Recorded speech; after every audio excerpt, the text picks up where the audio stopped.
Welcome back to the Labor Forum. This is Diane Mathewitz, and we have now a whole crew of folks here in the studio. For those of you who are watching on our video that will be on our YouTube channel tomorrow, you will see that we've been joined by Dawn O'Neill and, excuse me, so this cold, it's awful, and Annette Taylor, who are now part of the WRFG Labor Forum team. And we have other guests seated here, Caitlyn O'Reilly Green. O'Reilly, close, but not close enough. O'Reilly Green, and all three of them actually, and the other people who are actually here in the studio. We have actually a whole slew of folks who come from the arraignment of Robert Olsen, the DeKalb County police officer who has been charged in the death of Anthony Hill. So, thank you all for coming, and especially since I know that you've had a full day already of picketing and chanting outside the courtroom. So let's start, if you don't mind, with somebody just repeating the background information. We've had programs in the past about this killing, along with other police killings here in the state of Georgia and particularly in Metro Atlanta. So Kai, I understand you're going to give some background about who Anthony Hill is and what it was that happened. All right, so on March 9th of 2015, Anthony, who was a two-tour veteran of Iraq, was having a bipolar episode. This was the first bipolar episode he'd had, and it was kind of a classic case. He was acting super erratically. He was in his home outside, walking around like this apartment complex, and he had taken off all of his clothing, which is like a classic case, a classic sign of like a bipolar episode. And people were very worried about him. He was in his community, like I said. And we've gone to his community. We know these people. They love him. He was a stand-up guy there. All the kids were like, his little kid, his little sisters and brothers. So people were very scared for him and didn't know what was going on. He was acting erratically. And somebody called the police. And on the phone they said, we know this is happening. We know that he's having some kind of mental crisis, and we'd like some help. And they called in and, sorry. So they dispatched an officer, Robert Olsen, and when Robert Olsen got that call, he was told that this is a nonviolent situation. He was told that it was a mental health issue. And when he got there, there were two people outside with Anthony, two of his friends, and there were like 3 or 4 people watching from like the apartment complex. And so we have multiple witnesses that basically he came in and within seconds. Mm-hmm. Within seconds, he stopped the car, got out, and shot Anthony twice in the chest. And he died instantly. It was a tragedy, and we got in touch with Bridget. We found Bridget through social media.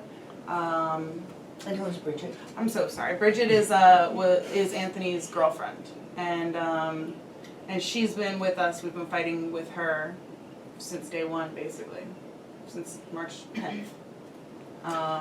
So that's the story. All right, so if I could ask, again, all of you have been involved, including really almost all of the folks here with the Labor Forum. We have been at the various demonstrations and rallies and the tent in, or sleep out, or whatever you want to sleep in, that took place. Perhaps one of you could talk about the role of Rise Up in organizing support for the family of Anthony Hill and actually demanding some sort of accountability. Yes. You want to do that, Dawn? Yeah, Rise Up, like Kai said, was involved since day one. Right after the killing, we immediately stepped in and we held the family and tried to hold the community together. We had several rallies outside of the apartment complex, went out and talked to neighbors and kids. Myself, other members of Rise Up, Reed and Tiffany, actually went down to the funeral and met with family members there and came back, and it's just basically been our baby.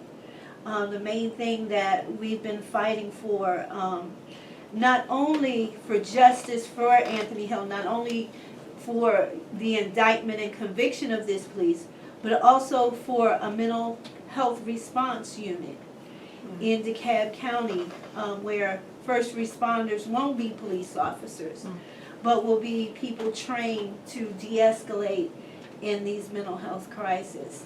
And so that's been Rise Up's big part in taking this on.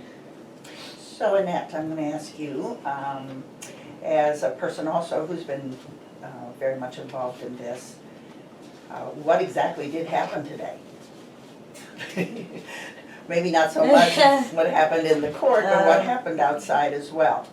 And what happened? Well, when I got there, the group like definitely already had a presence outside, like on the front lawn area of the courthouse, and we had like all of our banners, Anthony Hill banner, the mental illness is not a crime banner. People were wearing purple, just showing support, being in solidarity. There were news crews everywhere, vans, news vans, and I didn't think that we were going to be able to actually even get inside. I just honestly expected for them to just like let us know when after the arraignment was done and after when he pleaded, and that we were gonna comment on it after, and we were just gonna stand outside and chat with each other until it was over. But somehow, some miraculous way. It's a public hearing. Yeah, but I guess I figured, I don't know. I've never been in a situation like that where I've actually like been present at a hearing for a case that's so, it's so monumental, and it was just like crazy. So I know the Facebook page was asking to pack the court. So did you all able to pack the court? We got about 15 to 20 Rise Up members who were able to get in there. And I think we had like the first outside. Yeah, right outside the door. Yeah. I mean, we definitely showed out. We all got in like past the what do you call those things? The security, the metal detectors, and some of us got inside. About 20 of us got inside. We sat in like the first 3 rows, Right next to them, right in front of him. He was right behind me. I mean, he was like 2 rows behind me. Some other people were sitting. It was a lot. Yeah. So the upshot is. So, it was just really quick. We were in there. It happened really quick. He, pled not guilty like we all expected him to do, and then they went on to other cases, and we got up and walked out. And then as we were walking out, everybody kind of congregated in the hallway area by the elevators, because Olsen and his team were trying to walk as fast as they could out of the building to get away from us, and you could tell that they were just like trying to get out of there. And we wouldn't let up. We were we were trying to get a shot of him. I know a couple people had some choice words, and after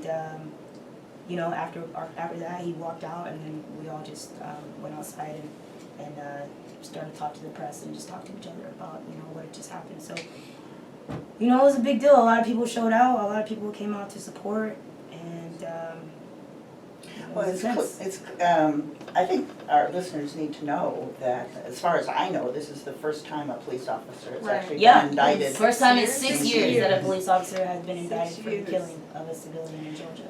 And I want to say that from where I sat, that it really had a lot to do with the fact that there was a community mobilization, and that it just wasn't going to be let go.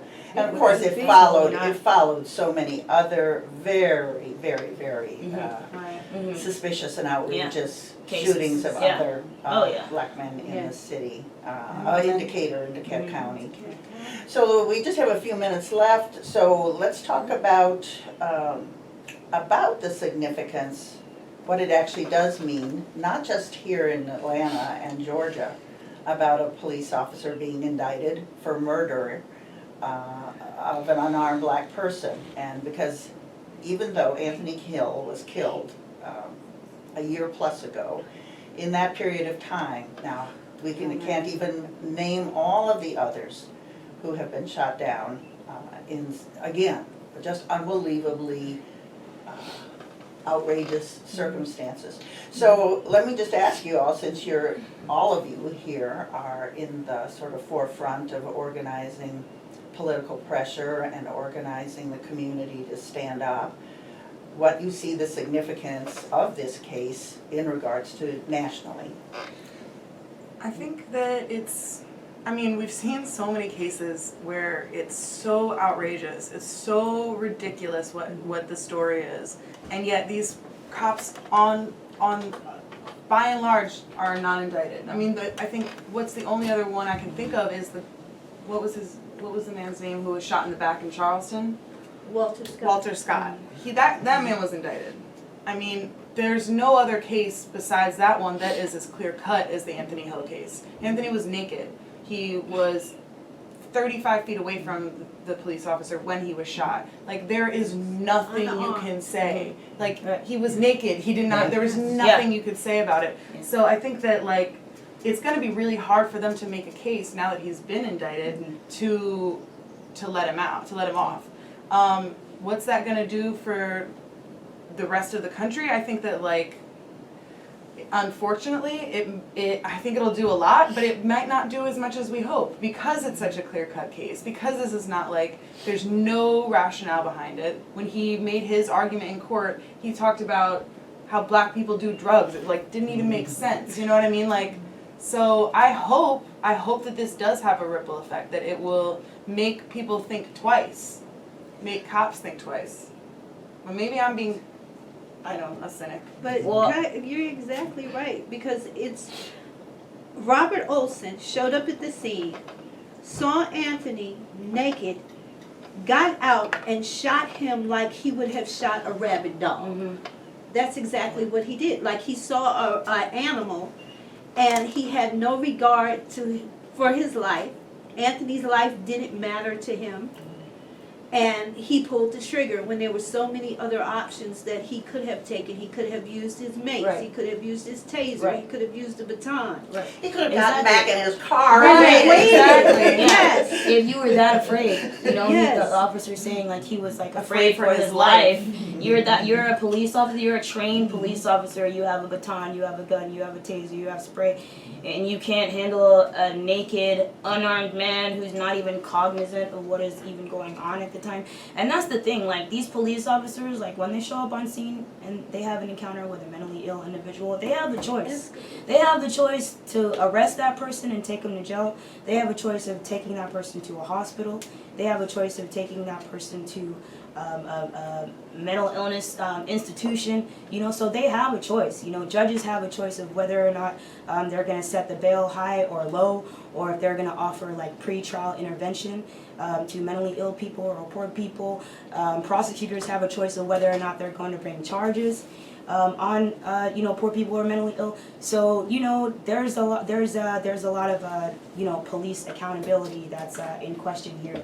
And I do believe, like, personally, that, well, I hope and believe that, like, this, if we're successful in receiving justice for this case, that it'll set the precedent in America for police accountability. You know, something that we just aren't seeing. Police right now think they can get away with anything, and I think this will send a message that things might be changing around here. Okay. Really quickly before we have to stop, I'd like to point out that we have a campaign and a petition going to get a mental health response unit instead of the cops to come out to situations like this. And we are, well, if you would like to know more, you can visit docs, D-O-C-S, not Glocks, Glocks, .org, or is it .com? I think it's .org. .org. So docsnotglocks.org. Please feel free to. Yeah. I think another. Yes, Miles, hold on. Sorry, a were you- second, were you really on? quick. Yeah, I just want to say another thing that people should really consider is that, like, the majority of, like, mentally ill people All right. who are like arrested or put through the criminal justice system, they're arrested for things like breaking and entering, you know, because they're trying to find a place to sleep, or they're arrested for like retail theft because they're stealing food or supplies, or they're arrested for drug possession, you know, and just I think, I mean, historical context, like, definitely matters, like, in this case, you know, what is the root of the problem? Like, why are people suffering from mental illness, you know, and why are we, criminalizing them? You know, we started criminalizing black protesters in the 60s, calling them schizophrenics, you know? So there's definitely been like a historical context to the criminalization of like people of color that suffer from mental illness, and we know that they suffer at a disproportionate rate. Well, I want to just give big thanks to all the members of Rise Up, and of course everybody else. There have been veterans who've come out, obviously Anthony's family and his loved ones, the people at the complex where he lived, for making sure that this case didn't get just swept under the rug. Miles, like one of the call back many again, there's others. something wrong with these phones. All right, so I want to thank all of the people who are here in the studio. We actually have 3 others who were at the arraignment today, seated in the back. And just a kind of indication about the passion and fervor that is felt by people here in Metro Atlanta about the case of Anthony Hill. His name will not be forgotten. He will not be forgotten, and justice will be done. Justice for Anthony. All right, so we will have a brief message, and I believe Miles is already on the phone, and we're going to talk about this historic strike of close to 40,000 Verizon workers that lasted not quite 7 weeks. And resulted in a very important contract for working people, not just those that work for Verizon, but all of us.